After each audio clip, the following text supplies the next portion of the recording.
Hello and welcome to TTV News with some latest events in TayNinhTV province and across the country.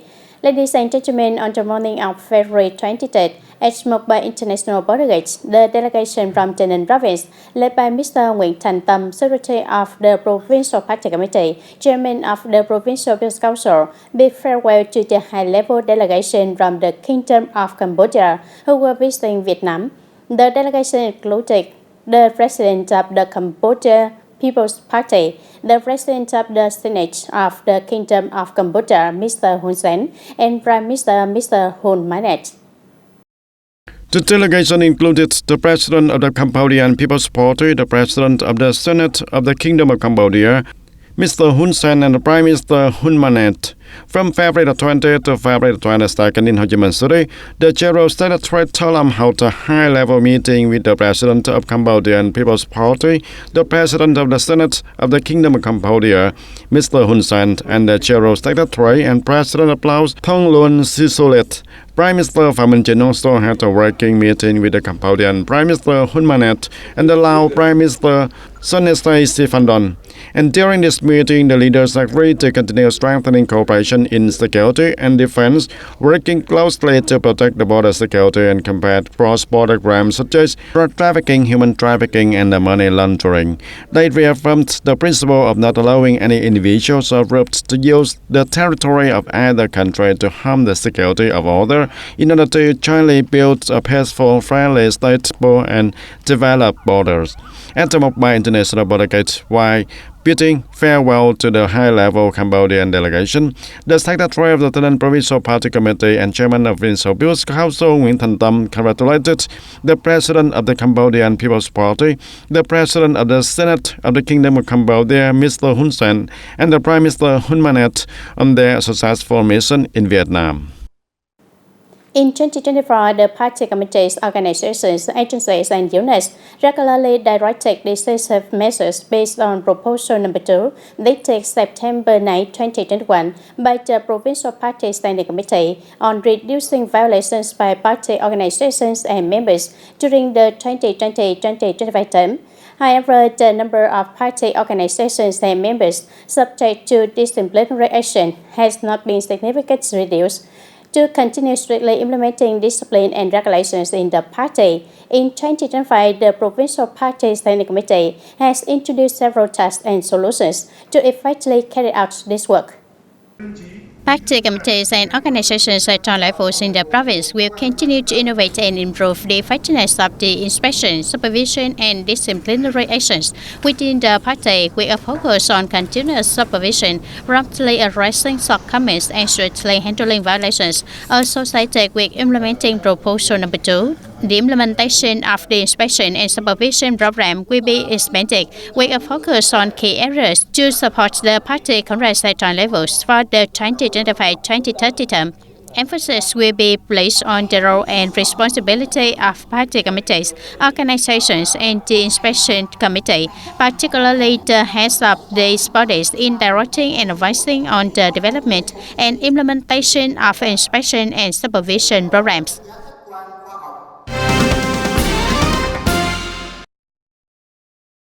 And since the beginning of the year, the Forest Management Boards in TayNinhTV province have implemented a forest planting plan with several important goals to protect and develop the forest resources.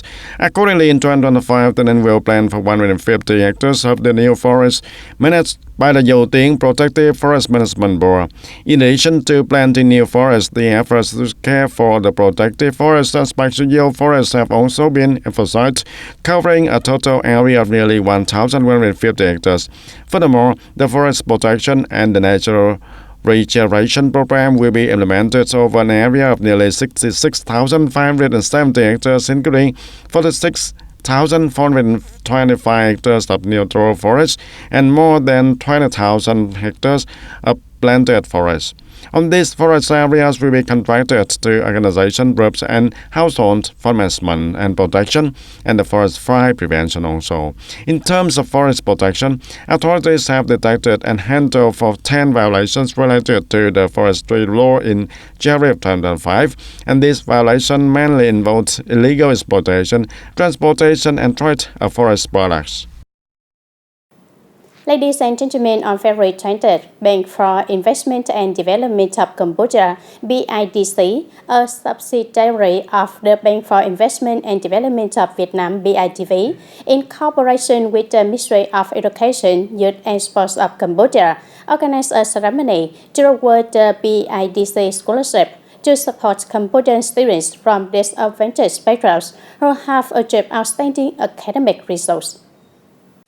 Speaking in a ceremony, Mr. Lam Văn Hai emphasized that the BIDC places a special focus on education, believing that it is the key to a bright and sustainable future.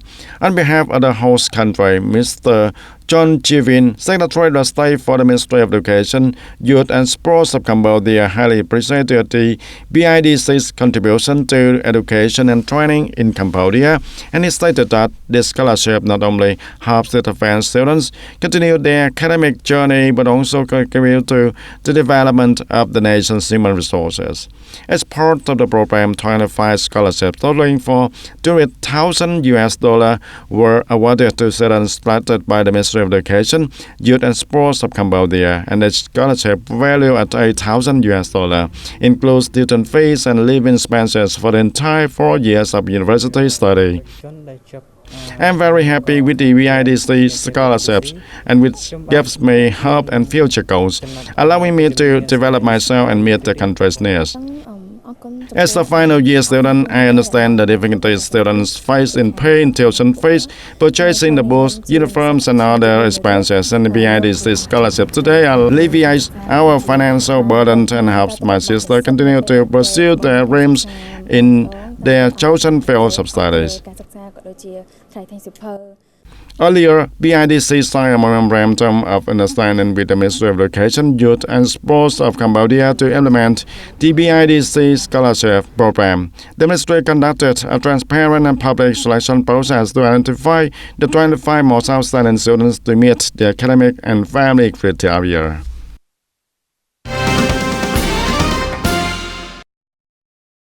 The Winter Volunteer Program for 2024 and the Spring Volunteer Program for 2025, launched by the Tây Ninh Provincial Youth Union from December 2024 to February 2025, feature many practical and meaningful activities. So far, local youth organizations have mobilized over 18 billion Vietnam dong to carry out more than 390 projects aimed at ensuring social welfare, supporting young people and disadvantaged communities, providing scholarships for disadvantaged students, giving gifts to poor households, and building houses of compassion and rescue houses. Activities to express gratitude have also been emphasized, such as visiting Vietnamese heroic mothers, policy families, and the armed forces. In addition, many activities to educate youth on patriotism have been effectively implemented, such as creating national flag routes, lighting up border roads, and organizing visits to border markets and the border areas. The audience on February 23rd, the TayNinhTV Police Criminal Investigation Department announced the temporary detention for 2 individuals for investigation into their involvement in using computer networks, telecommunications, and electronic devices to defraud and illegally acquire assets. The 4 suspects are Phùng Hữu Thịnh, 29 years old, Lê Văn Phi, 24 years old, Nguyễn Huy Hoàng, 20 years old, and Ngô Thanh Hậu, 20 years old, all from Tân Biên District, Tây Ninh Province. Earlier, the Criminal Investigation Department identified a network of fraudulent activities operating in cyberspace, with its headquarters located on the 2nd floor of the S3 building near World Casino area of Ba City's thriving province of Cambodia. The police worked with a mobile border station to arrest Phi while he was preparing to leave for Cambodia to resume the work after the Lunar New Year holidays, and they subsequently arrested the other 3 suspects, Hậu, Hoàng, and Thịnh. And at the police station, the suspect confessed that they own work for a company owned by a Chinese national named as Asing, and the Vietnamese national name is Tulip. Initially, Thịnh looked for 16 people on from Tây Ninh province to Cambodia for working, and he managed and supervised them. Daily, these individuals would use Facebook to build relationships and eventually lead the victims into earning extra income by evaluating films and receiving commissions through the links and applications. And after tracking the victims into depositing money, The suspects immediately detected the accounts and seized the money. And from July 24 until the time of arresting, the total amount of the money the suspect defrauded through one of their bank accounts exceeded 5 billion Vietnam dong. And the Taynan Criminal Investigation Department is continuing to investigate the case. Taynan police have announced that anyone who is a victim of this fraudulent network should come forward and provide information to assist the investigation. Ladies and gentlemen, quantum technology is considered the technology of the future as it allows for a significant increase in the optimization process across various fields. This technology is currently being developed and applied by the State Atomic Energy Corporation or Rosatom in Russia, particularly in the nuclear power sector. At the Moscow Future Technology Forum 2025, the exhibition booth and discussions by Rosatom are taking considerable attention, especially regarding the applications of quantum technology in the nuclear energy. Quantum technology, or more specifically quantum computing, enables a significant boost in optimization processes across any sector. In the energy industry, optimization has always been one of the key tasks. Quantum computing is also widely used in drug manufacturing, vaccine production, and the creation of new materials for innovative industrial products. Quantum technology in the nuclear energy sector is still relatively new, and there is no specific global ranking for countries in this area. However, only 3 countries in the world have operational quantum computers across on 4 platforms: superconducting chains, ions, neutral atoms, and photons, including China, the United States, and Russia. 6 countries, including Russia, have quantum computers with 50 qubits or more. Speaking about cooperation with Vietnam in this field, Ms. Ekaterina Sonsova emphasized the potential for collaboration between the two sides. I highly welcome cooperation with Vietnam in the field of quantum technology. We can start by inviting Vietnamese scientists to attend Rosatom's largest international quantum technology conference, which will be held in Moscow this July. This will be a great opportunity for us to showcase this future technology in Russia. We believe that by the time both sides actually collaborate in the nuclear energy sector, Rosatom's pioneering quantum technology projects will have demonstrated their effectiveness and will be incorporated into our joint ventures.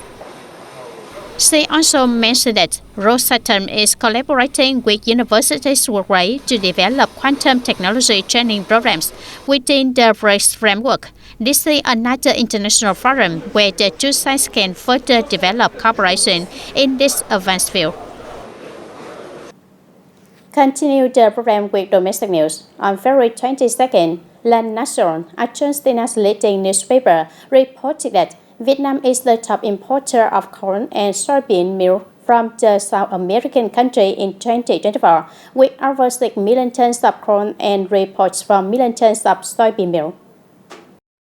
The newspaper cites statistics from the Rosario Rand Exchange, the largest agricultural exchange in Argentina, and which states that Vietnam has become a key agricultural trade partner of the country. And the report comments that the Southeast Asia has experienced rapid economic growth recently, and the food consumption models of the countries in the region are very diverse.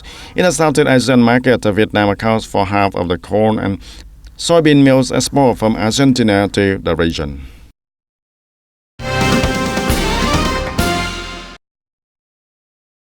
The Ministry of Planning and Investment has proposed that foreign individuals working and engaging in investment activities within the financial sector be allowed to buy, sell, transfer, and acquire housing in housing development projects in the area. In the latest draft of the resolution regarding the establishment and operation of financial centers in Vietnam, several preferential policies have been introduced, notably those regarding land policies.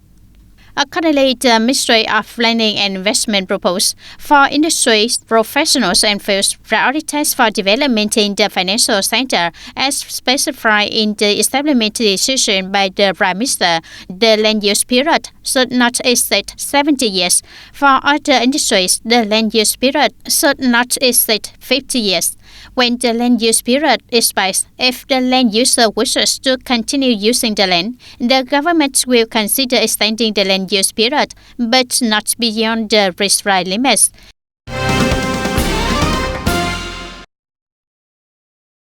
According to the Ministry of Industry and Trade, in total export turnover of January 2025, which reached $33.09 billion, the U.S. accounted for approximately $10 billion. With this turnover, the U.S. continues to be Vietnam's largest export market in the first month of the year. Regarding the export structure, exports saw a decline across all three categories: agriculture, forestry, and fisheries decreased by 8.7%, processed industrial goods dropped by 3.4%, and fuels and minerals experienced the largest drop, falling by 35.5% compared to the same period last year. However, some key export items saw high double-digit growth, such as iron and steel products, which increased by 14.1%, and computers, electronic products, and components, which rose by 13.3%. Ladies and gentlemen, for more than a year now, the Vietnamese community in Belgium has had a literary meeting point to indulge in reading valuable books in Vietnamese, ranging from children's books to works for adults, thanks to the development of the Vietnamese bookcase at the Hanoi Station restaurant. This initiative aims to preserve and promote the Vietnamese language, helping the Vietnamese in Belgium maintain their cultural identity while living away from home. Ms. Phạm Quỳnh Châu is a regular reader of the Vietnamese bookcase in Hanoi Station. Having lived in Brussels for 25 years, she is delighted to often find interesting books to read, which connect her with the literary life of her homeland. She recently finished reading Bảo Ninh essays and was excited to discover other fascinating books. The Vietnamese bookcase at a Vietnamese restaurant in Belgium is an initiative of the Vietnamese Happiness Station channel, also known as the Happiness Station. The goal of the project is not simply to open a bookcase where people can come to read or where books are automatically donated. The idea is for the bookcase to be more than just a place for storing books. It is also a bridge to spread the Vietnamese language, promote reading culture, and preserve the cultural values that it keeps. From the books we have received, especially many valuable books, it reflects the era when Vietnamese people left the country and what books they carry with them. It also carries historical significance. We aim to not only maintain the bookcase, but also to continue developing projects like collecting valuable books and documents. The number of valuable, meaningful, and human books is increasing, and the Vietnamese community here is actively participating in and supporting the Vietnamese bookcase of the Vietnamese Happiness Station channel. This initiative has a very strong impact. On the occasion of International Modern Language Day, February 21st, a holiday organized by the United Nations Educational, Scientific and Cultural Organizations, UNESCO, to celebrate linguistic and cultural diversity worldwide, the Vietnamese bookcase at Hanoi Station had the opportunity to receive more new books, enriching the collection of Vietnamese literature there.